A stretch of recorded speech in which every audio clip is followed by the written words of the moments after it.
Hello, everybody. Welcome to a mini midweek championship hot takes for round 8 because we played most of the round last night. 8 games in the Tuesday night segment of the first midweek round of the season, and plenty to talk about. Weird manager, red cards, dubious penalty calls. Ahoy, that's fairly normal in the championship. Birmingham score late again. That's fairly normal in the championship. Southampton win. That's not been very normal in the championship list this season. And is this the year of attrition, stoicism? So many draws. Not a lot of winning football going on in the EFL Championship. Let me know if you were across a game or at a game, or you just want to get your views down there in the comments. Let them be known. Up at the top of the table, Middlesbrough 0, Stoke 0. And we have this theory, don't we, that when we get these midweek rounds, often in the middle game, particularly if you're the away team, just get the job done, muscle memory, don't lose, move on, and look at the weekend where you can have your kind of more normal match routine. I don't know whether either side was guilty of that in Middlesbrough 0, Stoke 0. They are still the top two at time of recording. You could get an overtake from Coventry City tonight. That game hasn't been played yet. Coventry visit Millwall. So Boro remain unbeaten. That is great. But 3 draws in the last 4. I mean, when I'm sitting here saying everybody's drawing, there's loads of draws, maybe the thing we say every year about, draws can actually be a problem. Maybe draws are slightly higher value at the moment if everybody else is drawing. Who's gaining an advantage only when you're dropping those 2 points? Boro still 4 clear at the top. Again, Coventry can close that up. Looked like the Boro had the better of the first half and Stoke had the better of the second. Pearson, bit of a dangly leg on Tommy Conway. No penalty given. In fact, I think was given the other way indeed. So you can give me your views on that. Stoke, again, they've got back-to-back draws. No win in 3. Interestingly for Stoke, only 2 goals in the last 5 games as well. They don't want to be a team that can be accused of everything was going in that first month and then maybe a little drop off in terms of the attacking output drops you also down the table. They're right up there in second, as I say, at time of recording, but not a lot really to report. I don't know who'll be the happier. You can argue Boro fans will say they've remained unbeaten. Stoke fans will say they went away to the league leaders and came away with something. But context ahoy, because it's draw for both sides. If they can get a win to end the 3-game week and stay where they are going into the international break, or roughly where they are, pulled 5 points on for the week, probably be happy enough. And then we go again. I think I've just heard Alan Sheehan said 7 games in about 3 kind of complete weeks there. So sort of 21, 22 days if you include the Fridays, the Sundays on the front and end of the next batch of games. It's going to get very, very busy. Boro stay top. Bristol City 1, Ipswich 1, and just draw. Isn't it? Bristol City only lost once all season, but it's 1 win in 4 at Ashton Gate, so they've skewed slightly better away from home. I thought this was going to be massively open and have loads of goals. That Ipswich would try and play possession, Bristol City would try and play press, and there'd be loads of chances. Evidently not. We got a set play from Atkinson and a penalty from Clark, and that was all she wrote. Ipswich, no shots on target in the first half. Bristol City, 1 shot on target in the second half. So very much, I don't want to be down on the Championship, but it is fairly stoic at the moment. And as we look for a team to take the league by storm and win 5 on the trot or something like that, then this is going to be the way, isn't it? Be hard to beat, and you're probably going to be in and around it. Whereas last couple of years with the points totals, you've needed to be spectacular to be in and around it. Bristol City, no win in 3. Ipswich, 8 points in 4. 4 so far for the week, and we all know what's coming at the weekend for Ipswich. For many reasons, they'll be happy if they finish the week with 7 points, 1-1. And on we go to another draw. Leicester 1, Wrexham 1.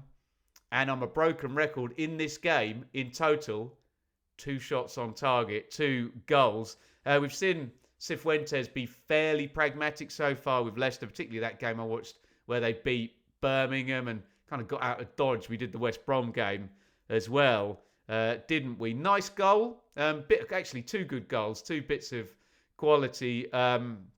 Jordan James give and go with Daka. Nice finish. He's got a big role there if he's going to start as the regular number 10 for Leicester. Jordan James are going to need goals and assists from that position. Broadhead, big fee. He gets his goal here. And one of my pet hates in football is players shepherding the ball out. Anywhere else, it's a foul, but they seem to be able to do it if the ball's kind of running towards their own goal line. And Lewis O'Brien, who's been great for Wrexham, nicks it off from Broadhead, slaps it in the top corner. Cifuentes very disappointed, running the 2 points dropped narrative. Phil Parkinson, as you can imagine, claimed it was a more even game than that. Leicester, 4 draws in a row. There you go. I'm pointing my finger at you, Leicester City, in terms of the most draws on a streak there. Is that the most draws in the division? I can't necessarily even do that. There are plenty of teams. Do you know what? Currently, 3rd, 4th, 5th and 6th at time of recording are all on 4 draws. Ipswich and Southampton have also got 4 draws. So, yeah, maybe I'll take that back. I'm not blaming Leicester, but they're on a 4-draw streak. Wrexham, 2-draw streak. 6 unbeaten for Leicester, which is good. 10 points in those 6 is fine when everybody's drawing. 1 defeat in 6 for Wrexham, who are trending upwards. Guess what? Another draw. Hull 2, Preston 2. And this looked for all the world like it was going to be an away win because Preston were like 2-0 up within 10 or 12 minutes. Small and Smith, what is the keeper doing? There's it. Panda for Hull. Gives the ball straight to Preston from the goal kick and then gets himself in a really bad position. And Smith can just kind of, with not much pace, just pass it into the corner from just outside the box. Can you score too early? Is 2-0 the most dangerous lead in football? Normally, you'd have me laughing at those two things. They sound like nonsense. But look, treble sub at half-time by Jakirovic. And where there's a McBurney, there is a way. He's on absolute fire. Ollie McBurney has started 8 games in all competitions for Hull. He has 10 goal contributions in those 8 games. 7 goals, 3 assists. We've been saying Sorba Thomas, the pickup of the summer in the transfer window. You've got to throw Ollie McBurney in there. What a signing that is working out to be. So kind of unhelpful draw, but being one half is 2-0 one way and one half is 2-0 the other way. Well, both sides will take it. Both sides will say they should have won. Both sides will be disappointed that they haven't. It's that type of narrative, isn't it? Preston, 4 unbeaten, 1 win in 6 in all comps. Hull also just the 1 win in 6. They are in 16th at time of recording. Preston up in 6th, prone to a potential overtake tonight in the remaining 4 games. Get your thoughts in the comments on Middlesbrough Stoke, Bristol City Ipswich, Leicester Wrexham and Preston Hull. The remaining 4. Finally, thank you Swansea. We get a victory at last. And what a goal by Franco, by the way, for Swansea. There are actions and moments in football matches and goals where you say, that thing, he could not have done that any better. And the great Dave Diamond on the Blue Monday podcast, my esteemed co-host, told me once, good players make good shapes. This is pure ballet from Franco. What a goal. He gets both feet off the ground. Brilliant volley in. Just chef's kiss for Franco there. And Swansea are good. They come from behind in this one. They've only lost in a coin flip game on opening day away at Boro, who were top of the table, and in the 94th minute against Birmingham, albeit they did concede a fair few chances. at Birmingham. A very competitive side throughout the season. And if this is indeed a door-open championship, why can't Swansea do something this season with Franco? And we've been talking about Ronaldo and Vipotnik playing really well. Cullen, good finisher, that guy as well. He showed that for his second goal. Blackburn, Captain Cantwell is a positive. He scored again. He's got 3 goals. Some would say he's actually scored 4 this season, but let's not open that Pandora's SHIT box again. Enough said about that abandoned game. 3 defeats in 4 now for Rovers. And in a league where everybody's drawing all the time, Blackburn actually haven't drawn a single game. So I'll give them some credit for that. Ismail was going particularly on about a challenge by Cameron Burgess on Todd Cantwell that he thinks is a stone wall penalty. Looks a bit suspicious to me, I have to say that. We've seen them given many, many times, haven't we? So you can give me your thoughts on that if you're a Rovers or a Swansea fan. But great win for Swans. They have 12 points in 8. Currently 7th, but prone to an overtake potentially tonight. Derby won, Charlton won, back to the draws. But we did this one on the watch-along last night, didn't we? So we will not say too much. Great goal by James Bree. Brilliantly worked that one and slammed in the top corner. Derby getting the equaliser through Clark. Nathan Jones said kind of fair result in the end. It was kind of as we expected. Eustace with sort of a lowish mid-block and plenty of firepower in Agyemang and Morris and Diaz starting the game and just trying to get them in 1v1 situation on, quick turnovers. And Jones press, you know how that goes. So, yeah, stalemate, couldn't separate the two.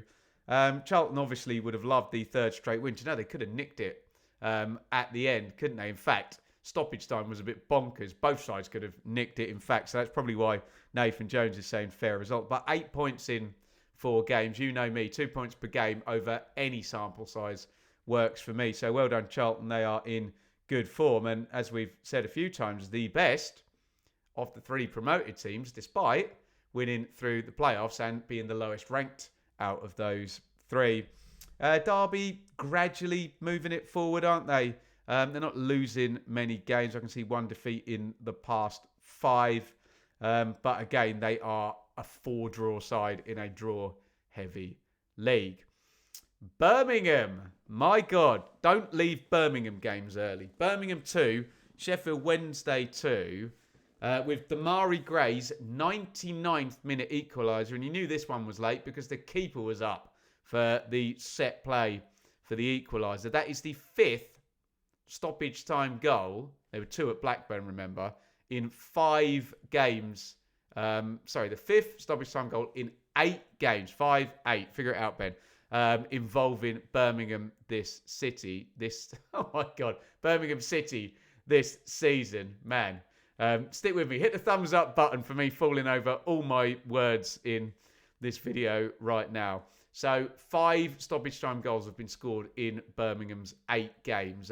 One of them by Ipswich Town. In fact, I was there for that one. But this one felt like one of those games that gets a bit silly and gets a bit loose. Stansfield gives them the lead, and then horrible, it's a double mistake really. One from Cashin, and then the shot from Jamal Lowe kind of goes through Allsop's hands as well. And then Barry Bannon seems to be one of these players that triggers opposition fans, triggers emotional responses. He's a great player, isn't he? And he's doing such a turn here for Wednesday. He's got 2 goals and 2 assists. He's really leading by example as, I don't want to call them rats, but people have deserted the sinking ship, understandably, at Sheffield Wednesday. He's still there. Another assist for Brown to get them 2-1 up. And yeah, chase, 99th minute equalising goal. Now, I think Birmingham fans are going to be fairly split on this because there'll be the elation of the late equaliser, which is always great, and you love it when it goes for you in the stadium. And maybe the positive is saying, look, they're getting there. They're in every game. Lots of new players have come in, new division, blah, blah, blah. It could be a lot worse. Expectations very high, etc. Some will say, Ben, late goal, papers over the cracks. If that had been a defeat, it would have been three. No, it wouldn't have been three in a row. It would have been 4 in 5, in fact. So, yeah, I think people would have been concerned, let's just say, and with all due respect to Sheffield Wednesday, and this is Mr. Chansiri's fault, Sheffield Wednesday at home is considered the easiest game you're going to get in the Championship this season. So it would have been problematic had Birmingham not got that goal. You can let me know your thoughts on exactly where Blues are, in kind of narrative stakes. Sheffield Wednesday, we had a message from Liam in the watch-along last night. He just got out of the stadium, said he felt proud but deflated. And I think it's going to be that kind of season with Wednesday, isn't it? Proud but deflated. The players are fighting for the badge and for the fans, which is all you can ask. But I think ultimately the off-pitch stuff is going to make it too difficult, and the sense of deflation is always going to mitigate the sense of pride that they're giving it a go. And there's bigger things at play involving the club being sold as and when. So there you go. Give me your thoughts there, particularly Birmingham fans. How are you feeling about this one? Birmingham 2, Wednesday 2. And finally, Sheffield United 1, Southampton 2. And finally, a Southampton win. First one since opening day, which was a bit of a, could have gone the other way against Wrexham on opening day. They certainly could have come away without winning the game, let's just say. And it clicks. Does it click? I don't know. This one felt a bit championshipy and all over the place, didn't it? Great for Ross Stewart, who is a bit of a championship bagsman, isn't he? And did great for Sunderland in League One and then just kept getting injured for them in the Championship, despite having a good goal-scoring record and going for big money to Southampton, where, again, just been injured the whole time, hasn't he? But he grabbed 2 goals in a turnaround win. Campbell walked past. I mean, it's good from Campbell. Walked past. Is it Quasi at the back there? Who's not convinced. Let's just say. Let me know if I'm being unfair about that, Southampton fans, since arriving. Then horrible penalty by Armstrong. Stewart kind of buys the penalty, but I can see why it was given with Cooper sliding out. Dreadful from Armstrong, who, when you say the words Championship bagsman, that's Adam Armstrong for sure. But he blasts the penalty into the cop end at Sheffield United just before half-time. Then, Chris Wilder gets a red card. He kind of kicks a ball into the crowd.